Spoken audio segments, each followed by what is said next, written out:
ជំរាបសួរស្ដីពុកម៉ែបងប្អូនអរគ្នាចាថ្ងៃនេះមានបុកត្រប់ញងបងប្អូនជាមួយត្រីអាំង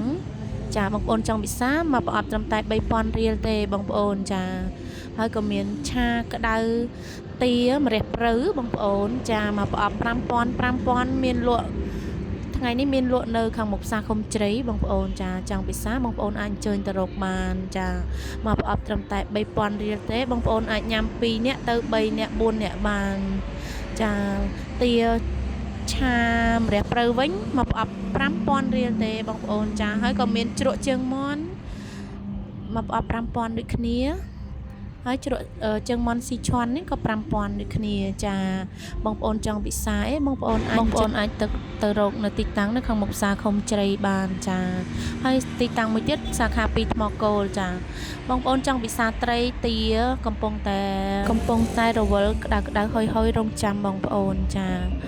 អរគុណច្រើនភ្ញៀវមួយដែលបានជួយទិញហើយនឹងពេញចិត្តរសជាតិទឹកជ្រលក់នាងខ្ញុំ4រសជាតិហើយក៏មាននំបញ្ចុកថែម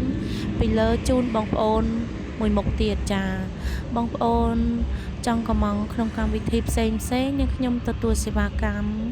អង្គគ្រប់កម្មវិធីតែម្ដងហើយក៏សូមថ្លែងអរគុណដល់ភ្ញៀវចាស់ភ្ញៀវថ្មីដែលបានជួយ like ជួយ share ជួយ comment ចាអរគុណនាងខ្ញុំសូមបញ្ជាក់ចែកកាយត្រីដុតស្លឹកតើយមានតែ2សាខាទេរសជាតិដើមម្ចាស់ដើមបងប្អូនចង់ងាយស្រួលរកតាមលេខទូរស័ព្ទឬក៏តាមឆាតក៏បានដែរ